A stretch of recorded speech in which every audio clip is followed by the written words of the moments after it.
Me ollaan paistajat ja tänään paistellaan joulukinkkujen kanssa ja katsotaan, että kuka paistajista tekee parhaimman joulukinkun. Ja muistakaa ottaa myös jäsenyys haltuun. Siellä on kolme eri leveliä ja niistä sitten valitsette sen parhaan itsellenne. Ja nyt ihan ensimmäisenä käydään katsomassa, että miten kaikki meistä teki sen joulukinkun. Eli se on kuvattu meillä kotona, jokainen erikseen, niin käydään katsoa sen. No minä tässä hei. Ja tosiaan kinkkukilpailu on tässä paistajien kesken meneillään. Mä ajattelin tehdä vähän tämmöisen erilaisen. Pojat todennäköisesti tekee jotain tylsiä peruskinkkuja, niin mä teen nyt forsmakkikinkku. Eli aivan uudenlainen tapa valmistaa joulukinkkua. Ja mä valmistan nyt tämmösen, mikä juhlakinkku tää on, mikä tää tällainen on. Koska mä en halua tai pysty tekemään semmoista kokonaista, tarttis olla isompi kattila, että saisi mahdotettua kokonaisen kinkun kattilaan. Jos te ette siis tiedä mikä forsmakki on, niin no siihen löytyy ohjeet mun omalta kanavalta. Mutta se on tämmönen haudutettu liharuoka. Marsalkka Mannerheimin lempiruokia, niin tehdään sellainen. Tätä ei tarvitse ihan kauheasti leikata, kun tämähän murenee ihan itsekseen. Juhlakinkku. Tää menee sitten ihan muhjuksi, koska tää hautuu tuolla kattilassa niin kauan, mutta vähän me sitä leikellään, niin se sitten hautuu tasaisesti siellä. Eli tässä on vähän niin kuin tämmönen reverse kinkun siivutus. Joo, mä saan jo arvata, että tästä tulee valitusta muilta paistajilta, että no onks toi nyt joulukinkku? No vittu, on se joulukinkku, kun tää on kirjaimellisesti joulukinkku. Mä nyt vaan valmistan sen vähän erilaisella tavalla, mutta mulla tulee varmaan olemaan paras kinkku, mutta siitä todennäköisesti tulee ainakin Tompalta napinaa, että onko tää nyt kinkku, koska Tomppa haluaa luonnollisesti voittaa itse. Ihan sama kuinka hyvä tää on, niin kitinää ja napinaa on tiedossa, se on ihan varma. Siinä on nyt meidän kinkkusi paloteltu. Sitten tarvitaan kattila. Aika täyteen se tulee, sinne tarvitsisi vielä tulla vähän muitakin juttuja, mutta joo. Sitten me haudutellaan se oluessa, eikä missä tahansa oluessa, vaan Hardbookin jouluoluessa. Voi toki olla mikä tahansa muukin tumma olut, miksei jopa vaalea olut. Olut kuin olut, että saadaan siihen vähän nestettä, missä se saa sitten hautua. Ei kuivahda sitten liikaa. Aivan ihanaa. Ehdottomasti kyllä suosittelen tätä Hardbookin jouluolutta. Joo, me ei tarvita tähän kuin yksi, toinen on meikäläiselle. Toinen meikäläiselle ja toinen menee tänne. Ruvetaan tätä tässä vähän hauduttelemaan ja sitten lisätään sinne vähän muita juttuja. Aloitellaan nyt vaikka tomaattipyreestä. Sitä kuuluu sinne vähän laittaa. Katsotaan paljon me laitetaan. Tässä on 70 grammaa yhdessä. Tomaattipyrettä saadaan vähän umamia. Semmoinen perinteinen forsmakki, niin siihen tulisi nautaa ja lammasta. Me tehdään tää nyt kinkusta, katsotaan millaista sitä tulee. Mä luulen, että tästä varmaan ihan hyvä tulee tästäkin. Sitten siihen kuuluisi silliä. Mä laitan nyt anjovisfileitä. Laitetaan koko purkki. Saadaan siitä vähän semmoista ihanaa kalaista suolaisuutta. Se kuulostaa todella ällöltä, että anjovista ja lihapataan, mutta trust me, jos ette ole forsmakkia koskaan maistanut, niin ehdottomasti suosittelen testaamaan. En ole varma, kannattaako tällä testata, koska en ole kokeillut ikinä possulla, mutta ainakin se perinteinen versio forsmakista löytyy resepti mun kanavalta, niin aivan helvetin hyvää. Ja näitä olisi tosiaan voinut vähän ruskistella näitä possuja ja pyreitä. Mä en nyt siihen hommaan lähde, koska tän on tarkoitus olla kumminkin joulukinkku, niin jos se ruskistas pannulla, niin siinä kohtaa mentäisi vähän pitkälle. Että onko se nyt sitten enää kinkku. Mistään mun laiskuudesta ei todellakaan ole kyse, vaan ihan autenttisuudesta.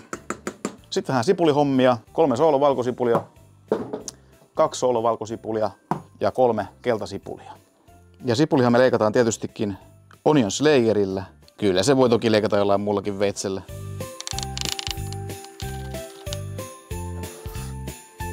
Noin. Sitten ei muuta kuin sipulit ja valkosipulit sinne. Olisi saanut vähän isompi kattila olla, tätä on hyvin hankala sekoittaa, kun tää on ihan täynnä, mutta kyllä se siinä. Ei sitä tarvitse kauheasti sekoitella onneksi. Se saa aika rauhakseen olla, kun tää tosiaan nyt sitten hautuu. Perinteinen resepti sanoo, että 2 vuorokautta, 2 kokonaista vuorokautta miedolla lämmöllä. Mä en nyt kerkeä ehkä ihan koko 2 vuorokautta vetämään. Katsotaan vuorokauden päästä, miltä se näyttää ja sit mä koitan hiukan venyttää sitä vielä, jos tarvii. Mutta joo, eipä siinä. Sitten vaan vietetään kinkun valvojaisia, eli valvotaan sitä kinkkua, että siellä on kaikki hyvin. Tuijotellaan uuniin ja juodaan viskiä. Tässä on vähän sama. Tätä täytyy vaan valvoa se 2 vuorokautta putkeen. Olla vähän raffia just ennen joulua. Paitsi että tässä forsmakissahan on se hyvä, että se säilyy kyllä tosi hyvin. Että tätä voi tehdä viikko etukäteen, niin sitten jouluna ei tarvitse olla, koko suku ei tarvitse olla jouluaattona kännissä. Tai sitten voi ottaa semmosen kipinävahdi. Kipinävahtivuoro. Joo, enköhän mä oon johonut tässä ihan tarpeeksi kauan paskaa. Mennään seuraavaan reseptiä ihmettelemään ja sitten maistelemaan näitä kinkkuja. Kokine. Annos. Ai ettien. Kinkku. Kovan kokin kovan näköinen joulukin. On erikoisen näköinen kinkku kyllä. No nyt on kyllä. Meillä piti kinkku tehdä.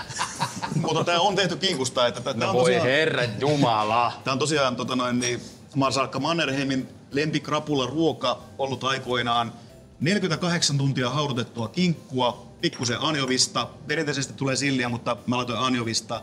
Vähän hunajaa, suolaa, bissee.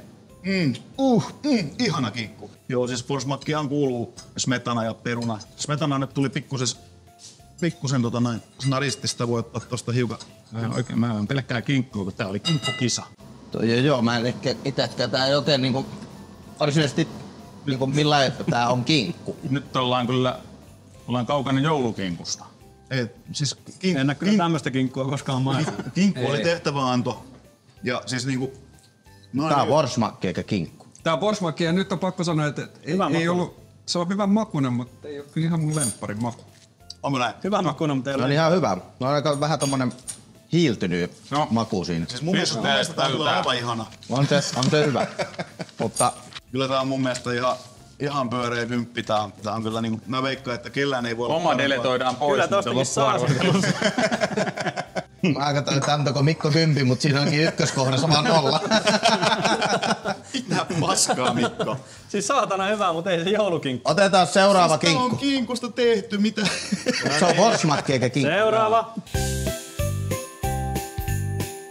Ja tätä skabaa varten mä oon hommannut tämmösen mangalitsa-kinkun. Se tuli suoraan tuolta Kaakonmaidon Akilta ja se on vähän niin kuin mukava pakotti mut ottamaan tänne. Tässä on monta semmoista muuttujaa, mitä mä en ole aikaisemmin tehnyt. Tai ei nyt montaa, mutta ainakin se, että tää on etukinkku. Eli tää on se, että niinku lavasta otettu kinkku, tämmönen niinku rullakinkku. Ja savustellaan se tuolla offsetin savustimessa, eli Karelia Grillsi offsetissa.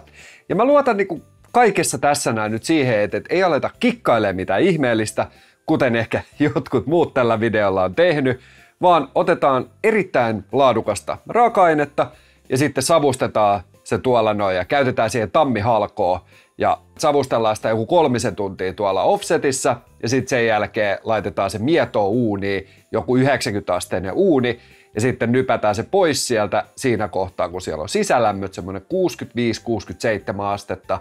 Eli tästä ei niinku haluta missään nimessä semmoista ylikypsää. Siinä se savuste nyt on. Sinne laitetaan se kohta, mutta ensin pistetään tulet. Ja täällähän näyttää olevan jo niinku vanhaa klappia vielä jäljellä. Ne heitetään sinne pelkästään sitten 3 sytytyspalaa. Sytytellään ne. Ja sitten ei mitään muuta kuin annetaan se syttyä rauhassa. Ja me halutaan nyt ajaa sitä mahdollisimman pienellä, joku semmonen 100 astetta. Ja se ensimmäiset 3 tuntia tässä savussa sen takia, että silloin se ei imee se liha kaikista eniten sitä savua. Laitetaan tosta noin mittari kiinni tänne kinkkuun, näin. Ja sen jälkeen heitetään se tonne savuun. Ja heitetään se niinku tonne toiseen päähän savustinta, koska tässä päässä on se kaikista kuumin paikka. Ja me halutaan nyt sille semmoista niinku mietoa, lempeätä savua. Ja tässä käytetään tosiaan tammiklapia nyt ihan niin puhtaasti ja heitellään sitä tänne näin. Puita lisäillään semmonen 0,5 tunnin välein ja katsotaan, että mitä tästä tulee. No 3 tunnin kohdalla tai sitten kun siinä lihassa on yli 40 lämmöt, niin nostetaan se tonne uuniin. Aika nätin näköinen savu ja siellä on sisälämpö tosiaan nyt 35 astetta. Otetaan se pois, laitetaan 80 asteeseen uuniin ja siellä se saa olla todella rauhassa. Kypsyä sinne 67-68 asteeseen. Sitten otetaan se pois, annetaan vetäytyä vähän aikaa ja sitten päästään maistamaan. Ja mä toivoisin, että tällä niinku skabat voitetaan. Voi olla, että niillä jätkillä on jotain todella spesiaalia, mutta et hei, niin on tääkin. No voi hyvänen aika sentä. Jos ei tälläkin kun voiteta, niin on kyllä kumma. On kyllä kumma, voi hyvänen aika sentä. Tää on ihan levottoman hyvä. Mä väitän, että niillä jätkillä ei ole mitään mahiksi tätä kinkkua vastaan. Nyt. Ja täältä löytyy nyt minun kinkkuni, eli tosiaan tämä on nyt tämmönen mangalitsa-kinkku Kaakonmaidolta ja se on savustettu offset-savustimessa vähän ehkä silleen huijatusti, että se oli vain 4 tuntia ja sitten meni uuniin. Lopputulos on aivan täydellinen. No se näyttää joulukinkulta. Siihenkin vähän makua pistetty parantaan toi sinappi. Nyt tehdään kyllä niin, että rapsutellaan tää sinappi tästä pois. Se ei kuulu tähän kilpailuun, tää on kinkkukilpailu. Tässä on kiva tämmönen Tää saisi olla savun tuoksu. vähän kypsempi. Tää on vähän oman makuun niinku sitkeä. Ei, tää on ihan vitu sitkä. Mitä helvettiä? Ja tää oli siis sitä niinku etukinkkuu. Siinä oli tosi paljon semmosia sitkeispaloja. Mutta on se hyvä. On tää ihan hyvä makuinen, mutta ei tää kyllä joulukinkkua. En mäkään näin sitkeätä joulukinkkua koskaan syönyt. Ihan hirveä. Hyvä makuinen, mutta se niinku, jotenkin niinku vähän pliisu, että eikö sulla mitään makuista suolaa tässä? Ei. Oliko toi mun pala ennen, mikä oli tosi sitkeä? Ei mulla olikaan semmoista niinku purkkaa. Se oli vähän, toi oli siis ihan hyvä makuinen. Aika tämmönen No, basic. pisteet pöytään. Piste mieluummin lappuun eikä pöytään. Täytyy nyt toppaa. Tässä oli jouluidea. Mä oon hiukan pettynyt kyllä, mä odotin vähän enemmän. Joulukinkku idea. Ja ei muuta kuin Arto seuraavaa. Suuri ja mahtava paistajien kinkkuhaaste. Paistajat tekee kinkkuhaasteen ja mä oon aika varma, että siellä Tompat ja Hannut tekee jotain smoked mangalitsa 500 € kilo kinkkua. Juho ehkä painaa jonkun perus uunikinku, hyvää suorittamista taatusti. Kalle ehkä tekee jollain pikku twistillä, mutta mä ajattelin, että pakko mun on erottua joukosta jollain tapaa, koska en mä muuten pärjää noille kavereille. Ja mullahan on tää mikroaaltouunikirja. Ja mähän on tehnyt omalle kanavalle myös videon tästä joulukinkusta mikrossa. Ja nyt sitten päästään saamaan tää video myös tänne paistajien kanavalle. Ja tämähän on mahtavaa, koska tällä kertaa tehdään pienellä twistillä. Otetaan pikkasen mausteita. Mulla on tässä Szechuan peppercornia, valkopippuria sekä tähtianuksia. Ja sitten laitetaan ne uuniin vähäksi aikaa paahtumaan. Sitten tehdään tämmönen injektio-meininki. Tykitetään tonne kinkun sisään kaikkea herkkua, pistää mikroon porisemaan ja saadaan kinkku valmiiksi, sitten vielä ruvi päälle ja ei muuta kuin tarjoilemaan. Lähdetään vaikka siitä ihan ensimmäisenä liikkeelle, että otetaan nämä mausteet tänne. Eli mä en sitten paahda näitä vähän aikaa, niin niistä tulee pikkasen paremman makuisia. Tai en mä tiedä paremman makuisia, mutta vähän eri makuvivahteita. Ja nyt mä vedän ihan randomilla nämä määrät tänne. Valkopippuria vähän vähemmän, Szechuania vähän enemmän ja sitten noin tähtianukset tossa. Niin. Nyt mä heitän vähäksi aikaa ne tonne uuniin ja kohta tuun backiin. Ja näin sieltä tulee meidän höyryävät mausteet, todella hyvät aromit. Ja nyt heitän ne tänne mortteliin tosta noin. Sitten aletaan murskailemaan. Näin, ja nyt mä otan tommosen siivilän tohon ja heitän ne ton läpi. Niin tätä kautta mä saan sitten vaan ne ihan hienoimmat pulverit sieltä suoritettua. Noin, se on varmaan siinä. Eli nyt meille tuli tollasta aivan ihanaa maustetta. Ihan törkeä hyvä tuoksu. Vähän tommonen Chinese Five Spice tyylinen. Ja näistähän sä voit tehdä vaikka teetä. Sitten tässä on meidän kinkku. Otetaan nyt tää suojakuori tästä veksi. Ei me kato näissä mikrohommissa tällaisia tarvita. Noin. Sitten tehdään meidän mausteseos valmiiksi. Ja nythän fakta on se, että tossa kinkussa on ihan tarpeeksi jo suolaa, niin mä en laita lisää suolaa, mutta mä heitän tänne pikkasen ankarasvaa tuohon injektioon. Tuolta vaan kaavin sitä lusikalla, käyn sulattaa mikrossa, pistän samalla meidän tyki valmiiksi. Testaa toimiikaan, se on näin päin. Noin. Näin, sieltä tuli meidän liemi, hyvää rasvaa, ankarasvaa ja kannattaa tosiaan sulattaa tää aivan tällaiseksi nestemäiseksi. Tonne vaan mausteiden sekoitellaan. Ja nyt tässä kandee olla pikkasen sellainen vikkelä ihan siitä syystä, että me ei haluta, että tää rasva alkaa kiinteytyä ollenkaan tässä. Muuten me ollaan pississä. Noniin, sitten otetaan tosta ruisku. Imastaa meidän nesteet tonne ruiskun sisään ja aletaan tykittää sitä tänne ineen. Sitten vaan lisää. Nyt mä näköjään teen vähän snadisti tätä tähän kinkkuun, mutta onhan tässä nyt rasvaa, kunhan nyt saa jotain makua sinne tänne. Niin.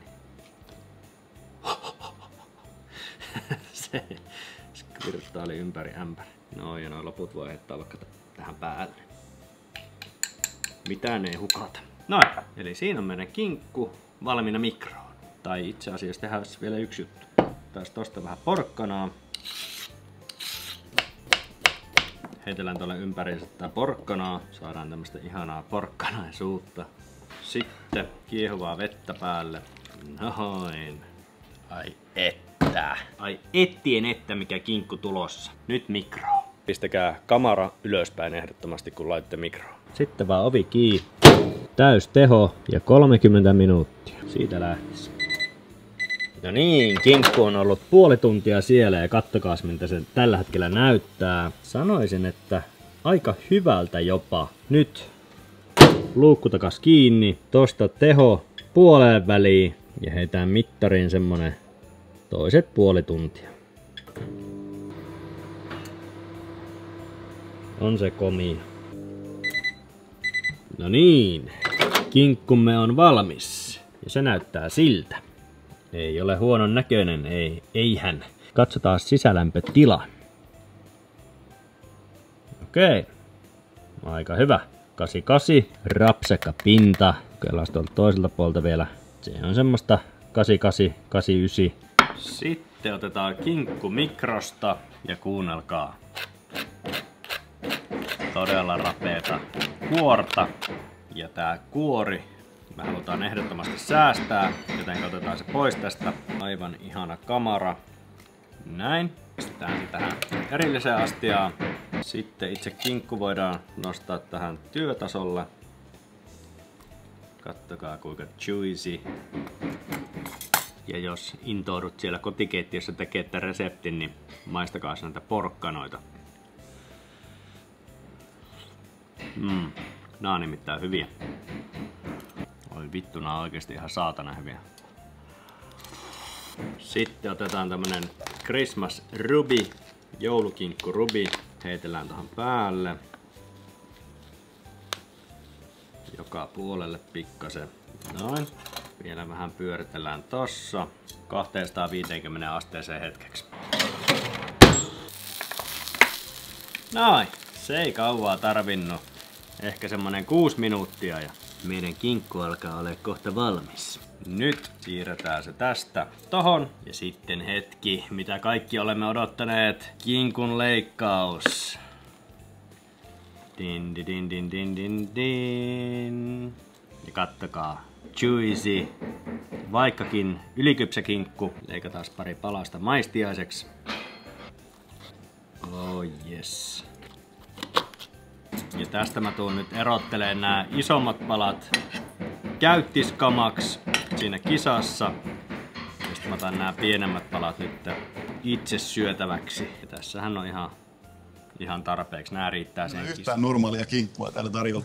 Se olisi vähän tylsää jos olisi. Kuka tunnistaa? Mikon karrikinkku. Joo. Mun täytyy täältä ottaa. Merkkyt pitkä maasalla. Mä oon tehnyt ennenkin mikrossa kinkun ja nyt tuli taas. Ja siis väitän, että mikrossa tulee hyvä kinkku. Tää ei ihan tasan tarkkaan tällä kertaa noudata tätä reseptiä, mutta maistelkaa. Siis tää on mikrossa tehty. Ja alle tunti, niin kinkku on valmis. Aika pieni kinkku varmaan, ei varmaan Joo, tosin 10 kilon mangalitsa. Ei, siis tää oli pieni kinkku, mutta tosi nopeasti tulee. No niin, tässä on kyllä makuja. Vähän on kuiva kyllä. On tosi vähän aika kuiva. On kuiva. Kyllä tätä on vähän tämmöstä erikoista makua. On tässä vähän joulustakin makua. Ihan hyvä. Mä hain vähän tämmöistä semmoista Aasia makua. Niin mä just sanoin, että tässä on kyllä vähän Aasia joulua. Että... Joo, ei kyllä joulukinkkua. Tää on aasialaisen joulu. Mureta. Toi oli siinä, että se oli mun mielestä hiukan liian kuiva, mutta ei kuiva. se Voi. Tää oli farssi. Otetaan nyt lyhyt leikkaus, mitä tässä kaiken kaikkiaan tapahtui. Mä siis sain alun perin 2 tämmöistä makeeta kinkkua metsäärnän lihalta. Laittain ne tonne dry kaappiin ja ne ehti semmonen 50 päivää kypsyä siellä. Ja pääosin nämä on niin kuin aivan sairaan hyvin onnistunut tähän mennessä. No, seuraava steppi mulle ajatus, että mä savustan sitten sitä kinkkua ensin. Mä injektoin sinne jonkin verran vielä niin kuin suolaliuosta sisälle ja sen jälkeen mä vedän sen sitten loppuun vielä tuossa höyryyuunissa. Se tuli ihan ok, mutta se tuli vähän kuivaksi. Niin sitten mä ajattelin, että no mä teen vielä sitten toisen kinkun, koska mä en ole ihan tyytyväinen siihen. Mä otin riskin, tein sitten semmoisen, että mä hauduttelin sitten vähän tai laitoin olueeseen tätä toisen kinkun palasen, joka tästä nyt on leikattu. Ja no tässä se nyt oikein ollaan. tästä nyt kauhean paljon oikeastaan ole niin kuin enempää kerrottavaa. Mä nyt laitan tuohon näkyviin vielä tuon klipin, mikä näkyy siltä kyseiseltä aamulta, kun mä lähden tänne kisaan tänne poikien kanssa. Meikäläisen kinkkusetti on tässä ja tää on kyllä ollut monen säädön takana. Tässä on nyt se niin kuin kisaversio. Mä en ole ihan tyytyväinen tähän. Täytyy rehellisesti sanoa, että jos tällä pärjää tässä kisassa, niin kyllä pojat on paskoja joulukinkkuja onnistunut tekemään. Niin, turha selitellä enempää. Nyt lähdetään alta vastaan aina kisaan, mutta katsotaan miten käy. Kuka tunnistaa? No nyt näyttää joulukinkulta. Nyt on tommonen... Nyt on kyllä anemisen näköinen. Nyt on niinku joulukinkun näköinen. Mä voisin väittää, että se on mun joulukinkku kyllä. Ja mä sanoisin, että nyt ollaan niinku, meni vähän säätämiseksi. Mä yritin ensin savustaa ja siitä tuli vähän kuivaa ja sitten mä tein semmoisen olut haudutetun versio ja en mä nyt ihan tyytyväinen itse ole. Että sanotaan, että jos tällä pärjää, niin te olette helvetin paskoja. Tässä on oltu aika paskoja. Toki tää nyt tää on ensimmäinen, joka näyttää edes normaalta joulukinkulta. Tää tuoksuukin joulukinkulta. Tuosta tulee vähän tämmönen off-taste. Onpa soudon makuinen. Helvetti. Aivan täydellinen. On aika kuivakin. Miksi tää maistuu tämmöset? Tää on tosi oudon makuinen. Se on hyvä suola. No vitun suolainen joo, tai siis hyvä suola. Niin, on mun Ja joulukinkun maku. Ihan hyvä. ei toi niinku perinteisen makun. Mitä? Tämähän oli aivan täysperinne. Miten tää oli tehty? Tässä on vähän semmonen... Joku olutta tai jotain. Se on se olut, minkä se on. Vähän semmonen autosivumaku. Ei oo kyllä hyviä kinkkuja ollut. Ei kai siinä, kun mennään seuraavaan, se taitaa olla meikäläisen. Kalle räväyttää. Joo, meikäläinen räväyttää. Ja täällä Chef Wallinin keittiössä tehdäänkin joulukinkku pikkasen poikkeuksellisella tavalla. Eli laitetaan se tommoseen itämaisin maustettuun Coca-Cola-liemeen uimaan ja otetaan sisälämmöt sinne 80 ja sitten otetaan sitä lientä vähän talteen ja tehdään semmonen siirappi siihen päälle, jolla se kleissataan ja sitten pyöritellään vielä seesamin siemenissä ja paahdetaan uunissa. Sinne vaan kuorineen päivinen. Ja korienteria tietysti. Tähtianiksia reilusti. Tuossa on ehkä 7. Ja ruokosokeria, koska kolassahan ei kauheasti ole sokeria, niin laitetaan vähän ekstra. Ja sitten suolaa. Peitetään koko helahoito Coca-Colalla ja pistetään uuni. Aika lailla 1,5 litraa näköjään melkein menee. Pikku liru jäi, pystyy tekemään pikku jallukolat siitä sitten. Ostin ihan uuden mittarin tätä varten. 150 asteiseen uuniin lillumaan ja sitten pois kun sisälämpö on 80. Jaaha, ja kinkussa näyttää olevan 80 sisälämmöt, joten otetaan se pois herkkuliemessä ja viedään se kamado. Ja jos luulit, että lämpimään kamado, niin ei, kun kylmää. Se saa siellä jäähtyä. Saakeli pakko käyttää koira vielä pissalla ennen kuin se pissaa lattialla. Sitten otetaan tuolta lientä tohon kattilalle ja mennään tekemään siitä semmonen mukava glaseerauskastike tolle meidän kinkulle. Sitten lähdetään lisään maitsenaa tonne ja katsotaan kuin meidän käy.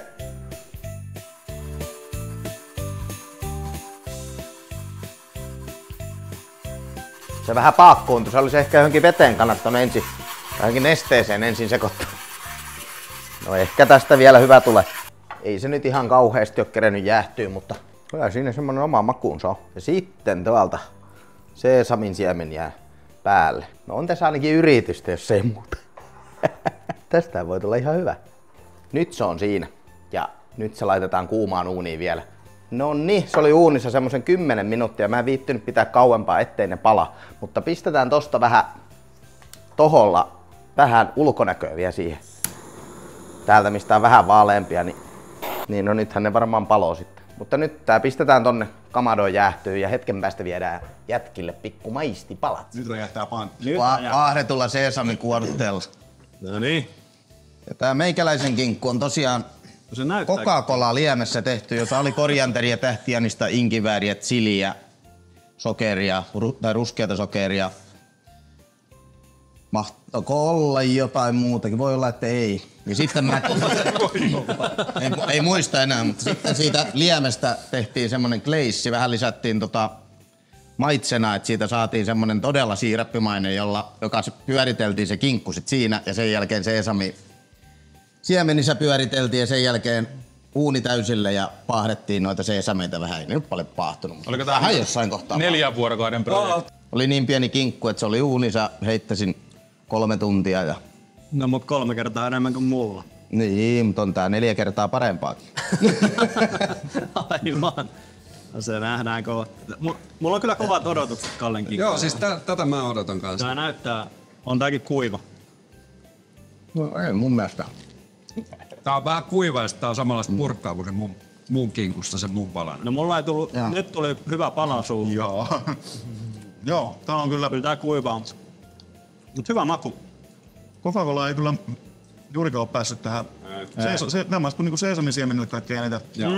Mun mielestä tähtiä niin se ehkä eniten tulee. No ei tässä kyllä sekään tuu. Ei vittu, nyt tuli semmoinen jäätävä. Nyt joutuu adjustaa vähän. Mun mielestä siinä oli ihan hyvä purutuntuma. Otas maestro kertomaan omat mielipiteensä pisteytyksestä, niin jos lähdetään ykkösestä liikenteeseen, niin mitäs joulukinkkukilpailussa Worsmak? No, täytyy sanoa, että siitä uskalluudesta tässä porukassa teille tuommoinen Worsman kinkkukilpailussa, niin siitähän täytyy antaa pisteitä. Mutta eihän se täytä kaikkea joulukin kriteerejä millään. Maku oli mun mielestä ihan hyvä. Se oli ihan niin kuin loistava. Se oli tosi hyvä. Mutta vähän rankasua joutuu antaa sitä. Ymmärrän. Tää oli odotettavissa. Niin. Ja sitten Tompan kinkku, mä en itse niin paljon tykkää vähän niin kuin vajaaksi jätetyistä kypsyyksistä. Että mulle se ei tuu semmonen joulukinkkumainen fiilis. Joo. Mutta maku siinäkin oli hyvä ja suola oli siinä hyvä. Se oli ehkä paras suolaus, mikä oli tässä jengillä. Sitten, mikäs meillä oli kolmas? No Mikko. Karripursti saakeli. Siltä se maistui kyllä. Mikrossa tehty. Mutta sehän oli oikeesti, mä jopa nostan sen ihan joukon kakkoseksi. Ei siis Kova. Mikrossa tehty Mä karripursti. tykkäsin, että siinä oli pieni se Aasian tiedäks tommonen, teki vähän mieli vetää niinku nahkahousua jalkaa ja ottaa saksalaista otetta jossain taipaan rannalla. Se oli kyllä kiva. Ja alle tunti. Niin. Eli kaikille jotka haluaa nopeasti. Niin. No sitten Pihvi Freak handeli. Ei se onnistunut vieläkään ilman. Ei se onnistunut niinku kerran. Se suola, sehän oli vähän tönkössä se suola. Se oli aika raju.